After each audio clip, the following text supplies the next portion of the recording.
አርዕስተ ዜና። በኢትዮጵያ ሕዝብ ላይ የተለመደውን ቀልድ አጠናክሮ የቀጠለው ብልጽግና ዛሬም የስልጣን ማስቀጠያ ምክክር ኮሚሽኑን አስመልክቶ ተጨማሪ ቀልዶችን እያናፈሰ መሆኑ ተሰማ። በአማራ ክልል ተናጠላዊ ጥቃቶችና ከባድ የሰብአዊ መብት ጥሰቶች ተባብሰው መቀጠላቸው ተገለጸ። ሰላም ጤና ይስጥልን ውድ አድማጭ ተመልካቾቻችን፣ በመከታተል ላይ የምትገኙ ጃኖ ቅማንት ሚዲያ ነው። አርዕስቶችን በማስቀደም የሰዓቱን ዜናዎቻችን ጀምረናል። ወደ ዝርዝሩ እናልፋለን። አብራችሁን ቆዩ።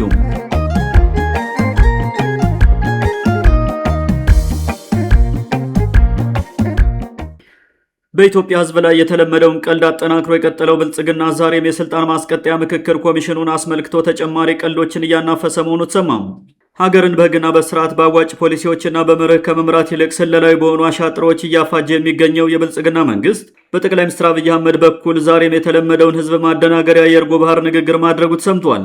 ሁሉንም ነገር እሱ በሚፈልገው መንገድ ብቻ ለማስኬድ የሚጥረው ጠቅላይ ሚኒስትር አብይ አህመድ የነገውን የምክክር ኮሚሽን ስብሰባ አስመልክቶ ባደረገው ንግግር በሀገራችን መጓደል መኖሩን እናውቃለን፣ ነገር ግን መጓደልን በመጋደል ልንሞላው አንችልም ሲል ቢናገርም ከ2013 ዓ.ም ጀምሮ በሀገሪቱ የተካሄዱትን ጦርነቶች ለምን ዓላማ አካሄዳችሁት ሲሉ በርካቶች ተችተዋል። ራሱ የሚመራውን ብልጽግና የተባለ ጦረኛ መንግስት ቅዱስ አድርጎ የሚመለከተው ጠቅላይ ሚኒስትሩ መጓደልን በመገዳደል መሙላት ቢቻል ኑሮ ባለፉት 100 ዓመታት ያደረግናቸው መገዳደሎች በቂ ነበሩ በማለት በትግራይ ላይ ባካሄደው አረመናዊ ጦርነት ሚሊዮኖችን አስገድሎ 10 ሚሊዮኖችን ለመከራ መዳረጉን ማስታወስ አልፈለገም።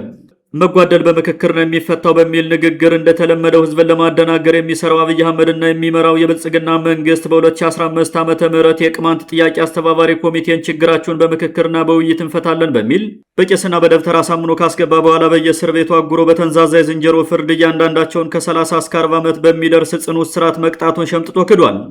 ጠቅላይ ሚኒስትሩ የነገው ምክክር አስመልክቶ ባደረገው ንግግር የዚህ ምክክር ዋና ዓላማ ከተቃርኖ ይልቅ ተዛምዶችን አጉልቶ ማውጣት ነው የሚል አስመሳይ ሀሳብ ቢያቀርብም ሰሞኑን ደብረ ማርቆስ አየር ማረፊያ ለማስመረቅ ተገንቶ ባደረገው ንግግር አማራው በተለይም ጎጃሚው በአፄ ዮሐንስ እንደተጠቃ አድርጎ በመስበክ ከትግራይ ጋር ደም ለማቃባት ሲጥርም ተሰምቷል። ጠቅላይ ሚኒስትሩ በስልጣን ቆይታው ተሳስቶ እንኳን ጠርቶት የማያውቀውን ብሔር የሚለውን ቃል ዛሬ ለጥቅም ባደረገው ንግግር በብሔሮች በሃይማኖቶችና በቋንቋዎች መካከል ተዛምዶች ይበዛሉ በማለት ለሀገራዊ ምክክሩ ብልጽግና ካስያዘው አጀንዳ በተጻራሪ ተናግሯል።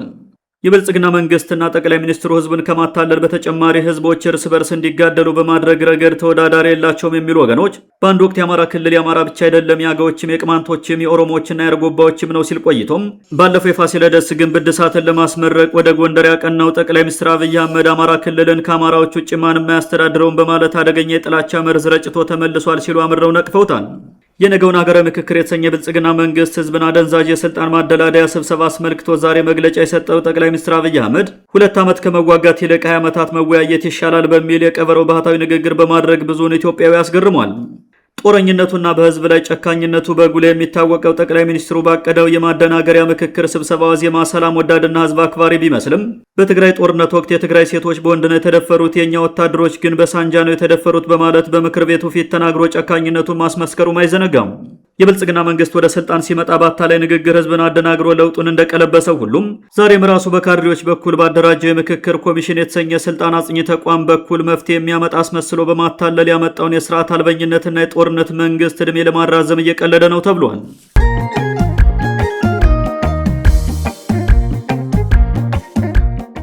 በአማራ ክልል ተናጠላዊ ጥቃቶችና ከባድ የሰብአዊ መብት ጥሰቶች ተባብሰው መቀጠላቸው ተገለጸ።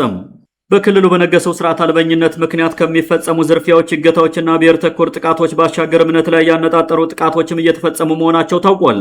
ትላንት ሐምሌ 6 ቀን 2018 ዓ.ም በክልሉ በኦሮሞ ልዩ ዞን ባቲ ከተማ ሼክ ያህያ ኢማም የተባሉ አንድ የሃይማኖት አባት በታጣቂዎች መገደላቸው ታውቋል። በሃይማኖት መሪው ላይ ግድያ ፈጽመዋል የተባሉ ታጣቂዎች እስካሁን በግልጽ ባይታወቁም በአንድ በኩል በዞኑ የሚንቀሳቀሰው የሸኔ ታጣቂ ነው፣ በሌላ በኩል ደግሞ የፋኖ ታጣቂ ነው የሚሉም አሉ። የገደላቸው ፋኖ ነው የለም የሸኔ ታጣቂ ነው ከሚለው ውዝግብ ባሻገር ሼክ ያህያ ኢማም የሀገር ሽማግሌና የአካባቢው ተጽዕኖ ፈጣሪ አባት እንደነበሩ እንዲሁም መንግስት ከሚቃወሙኝ ኃይሎች ጋር ግንኙነት አላቸው በሚል የግል መጠበቂያ መሳሪያቸውን በቅርቡ እንደወረሳቸውና በተዘዋዋሪ ብልጽግና እንዳስገደላቸውም የሚናገሩ አሉ። በተመሳሳይ ከሳምንታት በፊት በዚሁ በኦሮሞ ልዩ ዞን አንድ የቤተክርስቲያን መሪና ካህን በታጣቂዎች ጥቃት ተፈጽሞባቸው ሲገደሉም ባለፈው ሰኔ 20 ቀን 2018 ዓ.ም በአዊ ዞን ዳንግላ ከተማ ሼክ ሶፊያ አደም የተባሉ አንድ የመስጊድ ኢማም መገደላቸውም አይዘነጋም። የአማራ ክልል ባለስልጣናት በሚደግፏቸው ዘራፊ ቡድኖች አማካኝነት የሙስሊም አባቶችን በግፍ በማስገደል አሁን ካለው የብሔር እልቂት አልፎ የሃይማኖት ግጭት እንዲነሳ የፈለገ ይመስላል የሚሉ አካላት በበኩላቸው በተለያዩ ማህበራዊ ሚዲያዎች ጫፍ የወጣ ጽንፈኝነት የተላበሰ ግጭት ቀስቃሽ የብሔር ጥላቻ ንግግሮች በሚደረጉበት ልክ የሃይማኖት ግጭት እንዲነሳም በዛው ልክ እየተሰራ ነው ሲሉ ጉዳዩ አሳሳቢ እየሆነ መምጣቱን አብራርተዋል። በክልሉ በታዋቂ ሰዎች በሃይማኖት መሪዎችና በተጽዕኖ ፈጣሪ ግለሰቦች ላይ ከሚፈጸመው ጥቃት ባሻገር በየአካባቢው የሚንቀሳቀሰው ህገወጥ ታጣቂ በመንግስት ሰራዊት ላይ የሚፈጽመውን የደፈጣ ጥቃትና እንደ ቅማንትና አገው ባሉ ህዝቦች ላይ የሚያደርሰውን ብሔር ተኮር ግድያና ዝርፊያ ማጠናክሮ ቀጥሏል።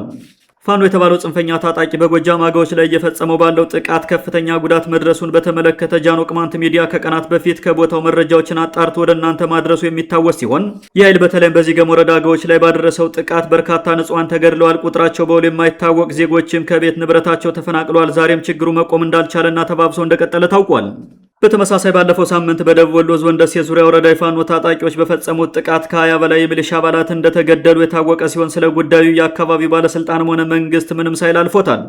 በተያያዘ ዜና ከሳምንታት በፊት ጽምዶን በመደገፍና ባለመደገፍ ሁለት ቡድን ፈጥሮ ሲነታረክ የነበረውና እርስ በርሱ በመጠቋቋም ለብልጽግና ተላልፎ የተሰጣጣው የጎንደር ፋኖም ባለፈው እሁድ ችግራችን ፈትተን አንዱ ነናል፣ ሰይጣንም ይሁን ጽምዶን ከሚፋለሙ ኃይሎች ጋር አንዱ ነን፣ ጠላታችን እንዋጋለን ሲል ከብልጽግና ጎን ለመሰለፍ መዘጋጀቱን የገለጸ ሲሆን ለአንድነት ስብሰባ በሚል ከተለያዩ አካባቢዎች ወደ መገናኛ ቦታቸው ሲጓዙ የነበሩ ታጣቂዎቻቸው እርስ በርስ እንደተገዳደሉም ታውቋል። ውድ አድማጮቻችን ለዛሬ የነበሩ ዘገባዎችን ይመስሉ ነበር። መልካም ጊዜ ሁላችሁ።